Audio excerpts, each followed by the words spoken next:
मला वाटते ज्येष्ठ सदस्य आदरणीय भास्करराव जाधवजींनी याबाबतीत आपल्याला सर्वांना सांगितलं असेल। आज साहेबांनी एक आढावा घेतली, आपल्याला सर्वांनाच आठवत असेल आणि माहीत असेल की विधिमंडळातील नेत्या नात्यांनी नेहमीच ते आमदारांशी चर्चा किंवा नेमकं काय चाललं आहे काय नाही चाललं आहे आणि विशेषतः कुठच्या प्रश्नावरती भर घेतलं गेला आहे की नाही, काय केलं आहे आणि पूर परिस्थितीच्या नंतर देखील जी ओळा दुष्काळ जाहीर व्हायला पाहिजे ह्यासाठी अजून शासन म्हणून का मान्य होत नाही आहे, ही भूमिका देखील आपण विरोधी पक्ष या नात्याने पोटतिडकीने मांडतायत की नाही, या सर्व गोष्टीचा आढावा त्यांनी घेण्याचं काम केलेलं आहे। आणि बहुतेक विधिमंडळातील मतदारसंघातले जे काही विषय असतील किंबहुना पक्ष संघटनेचे काय विषय असतील ते दोन्ही सभागृहातल्या विधिमंडळातील सदस्यांना ऐकून घेतलं आणि मार्गदर्शन करण्याचं काम त्यांनी केलेलं आहे।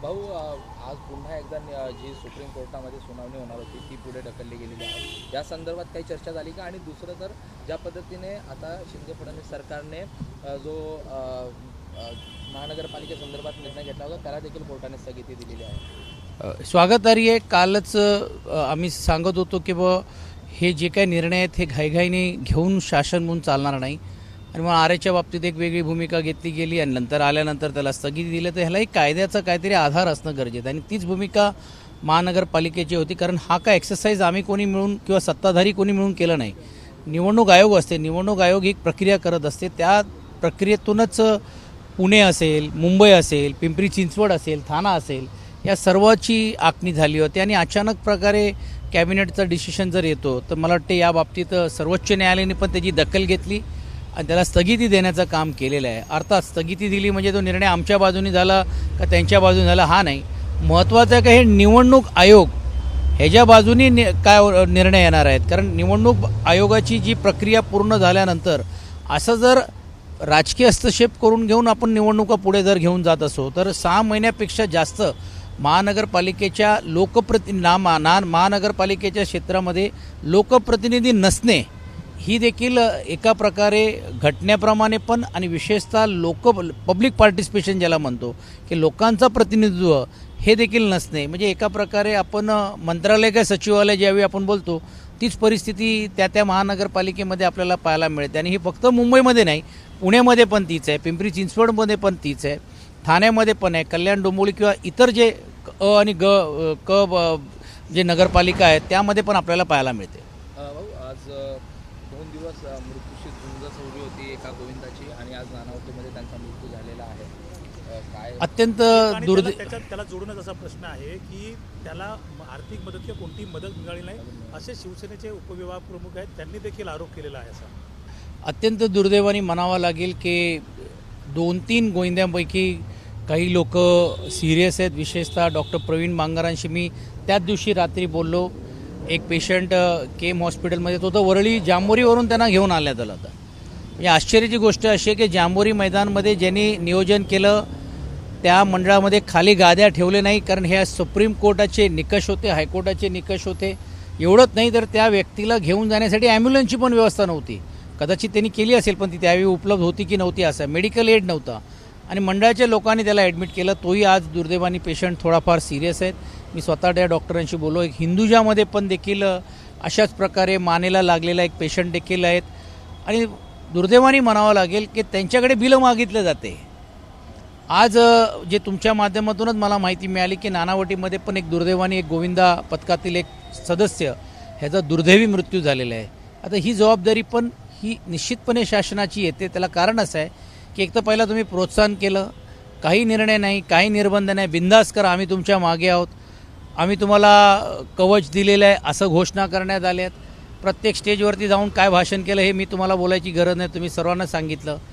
ह्याच्यामध्ये रिस्ट्रिक्शन होतं, ज्यासाठी संकल्प प्रतिष्ठान म्हणून आम्ही हे स्थगित केलं होतं किंवा लहान मुलांना तुम्हाला घेता येत नाही, ह्या रिस्ट्रिक्शन होतं आणि 8-9 वर्षाचा मुलगाच्या वरती तुम्हाला जाता येत नाही, ते देखील रिस्ट्रिक्शन्स कुठेही पाळले गेलेले नाही।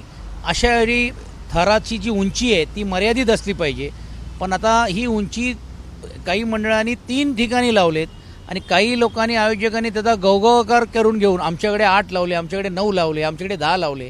म्हणजे ही मरण्याची जी स्पर्धा जी गेल्या अनेक वर्षाची टीका आम्हा सर्वांवर होत होती आणि आम्ही सर्वांनी ती भूमिका घेतली की याला उंचीला स्पर्धा नको, जेवढे थर तुम्ही लावू शकता तेवढे लावा, ती स्पर्धा करू नका।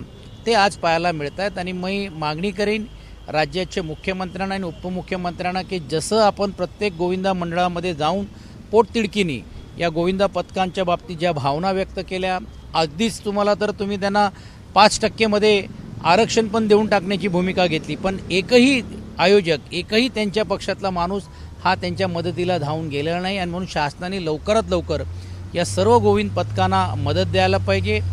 मेडिक्लेम स्कीमची तुम्ही जे क्लेम केली होती ते क्लेम काय झालं, नाही झालं, काढले गेले की नाही गेले हे तुम्ही सांगायला पाहिजे. आणि फक्त 3च नाही तर अनेक असे गोविंदा पथक आहेत जे आता संपर्क करत आहेत की ज्यांच्याकडे व्यवस्थित रीतीने त्यांना जे लागलेलं आहे त्याला देखरेख जी व्हायला पाहिजे होती ती होत नाही.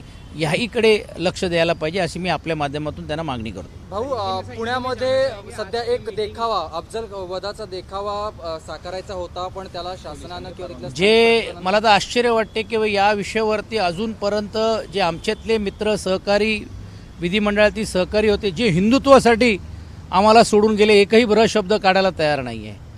आणि पुण्यासारख्या शहरामध्ये अशा प्रकारे परवानगी न देणे याबाबतीत ब्रश शब्द देखील पुण्यातला कुठचाही लोकप्रतिनिधी काढताना आपल्याला पाहायला मिळत नाही. दुर्दैवाने म्हणावं लागेल की हीच मानसिकता आणि ही शासनाची आहेत की आज प्रशासन यांच्यावरती हावी होतो आहे. आपण पाहिलं असेल की हे गोविंदा पथकामध्ये पण देखील आज अशा काही मंडळांनी मोठ्या प्रमाणावरती देखील आयोजन करत असताना हे अफजल खानचा वधाचा देखील किस्सा किंवा चलचित्र देखील दाखवण्याचं काम या गोविंदा पथकामध्ये केलं होतं. मग तिकडे देखील कोणी त्याला थांबवलं नाही. मग आज गणेश उत्सवामध्येच का ही भूमिका जी आहे ही काय रास्त नाही आहे. याबाबतीत आम्ही स्वतः विधिमंडळामध्ये हा प्रश्न आम्ही आज मांडण्याचा प्रयत्न केला, पण उद्या आम्ही हा प्रश्न मांडून शासनाला याचा निश्चितपणे आम्ही जाब विचारू. त्याला कारण असं आहे की हे फक्त एका पुण्यासारख्या शहरापुरता मर्यादित नाही तर अशा अनेक भागांमध्ये पण देखील परवानगी दिली जात नाही. काय काय भागांमध्ये शासन एक म्हणतोय, शासन म्हणतोय बिंदास, कुठच्याही अटी नाही आहे, काही निकष नाही, काय नियम नाही, आणि दुसऱ्या बाजूला पोलीस यंत्रणा किंबहुना महानगरपालिका या निकष जे माननीय उच्च न्यायालयाने आणि सर्वोच्च न्यायालयाने दिलेले आहेत त्या आधारावरतीच करतायत. आता काही नाही तर डीजेचाच नाद केलेला आहे आणि ते डीजेचा नादशिवाय ते बोलतात मी ऐकणारच नाही. पण सुप्रीम कोर्ट आणि हायकोर्ट याच्याबद्दल काय, म्हणजे शासनमध्ये बसलेली लोकच सांगतायत. कोण कधी सांगताय बघून घ्या, कोण सांगतोय कोतडा काढू, कोण सांगतोय बिंदास तुम्ही करा.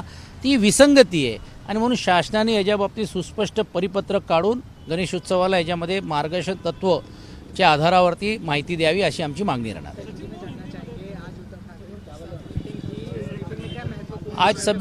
आज सभी विधायकों को बुलाने का काम आदरणीय पक्ष प्रमुख उद्धव जी ने, आदित्य जी ने किया और हम सब की बात सुन के ली. विधिमंडल में किस तरह से काम चल रहा है उसका जायज़ा लेने का काम किया.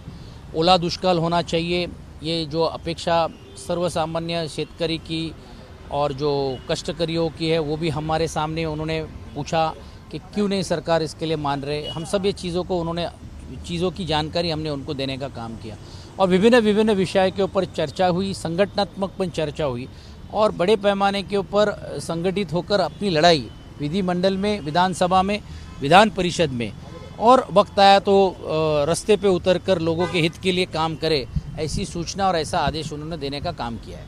सुप्रीम कोर्ट में आज की तारीख जो है वो आगे बढ़ रही है. सर्वोच्च न्यायालय के ऊपर हमको विश्वास है.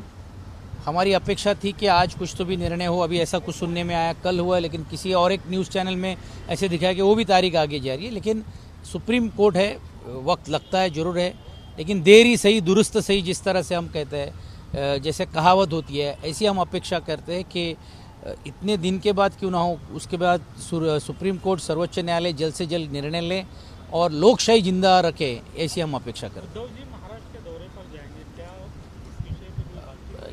ये विषय आज नहीं था, लेकिन इसके पहले आदित्य जी के दौरे थे जो रैंडम निकले. उन्होंने संवाद यात्रा के माध्यम से लोगों तक जाने का काम किया और आप देख रहे हैं उनको कितनी अच्छी तरह से प्रसिद्धि और मिल रही है.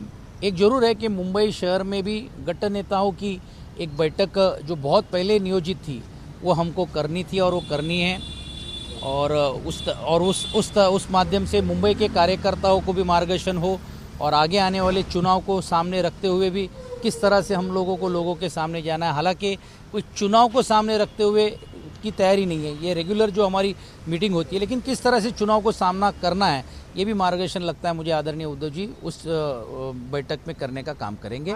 रहा सवाल उनके दौरे के बारे में तो वरिष्ठ जो है उसमें पूरी दौरा तय कर फिर वो आपके बीच में कहा जाएगा। बहुत ही दुर्दैवी है और मेरी ये स्पष्ट मांग है कि सरकार ने आंख खोलना चाहिए। उन्होंने जिस तरह से उत्तेजन किया, जिस तरह से उन्होंने कहा कि हम मेडिक्लेम के माध्यम से हम इनको संरक्षण देंगे, आपने देखा होगा कि सभी निकषों को तोड़ने का काम हर मंडलों के माध्यम से कोशिश की थी कि नहीं होना है, फिर भी वो होने का काम हुआ। दुर्दैव की बात है कि ऐसे 3 जो गोविंदा पथक में के जो हमारे सदस्य हैं वो आज एकदम तकलीफ़ में है या बहुत बड़े इंजरीज़ में उनको जो इंजरीज़ हुई है और उसमें से एक हमारा गोविंदा पथक का सदस्य एक्सपायर हुआ है। हम शासन से मांग करेंगे कि आपने पहले मेडिक्लेम कहा किया था, क्यों नहीं किया, और दूसरी मांग करेंगे जल्द से जल्द उसको अर्थ सहाय्य मुख्यमंत्री सहायता निधि से देनी चाहिए। और तीसरी बात ऐसी है कि जो भी इलाज उन्होंने कहा था कि हम खुद करेंगे, हिंदुजा के आज इसमें भी उसके परिवार के पास बिल मांगा जा रहा है, तो ये भी सरकार ने जो जबाबदारी ली है वो जबाबदारी से वो हटे नहीं, ऐसी हम अपेक्षा करें। प्रवीण दरेकरांनी आत्ताच प्रतिक्रिया दिली आहे। ते म्हणतात की 10 लाखाचा विमा कवच म्हणून त्याच्या आईला आम्ही मदत करणार आहोत।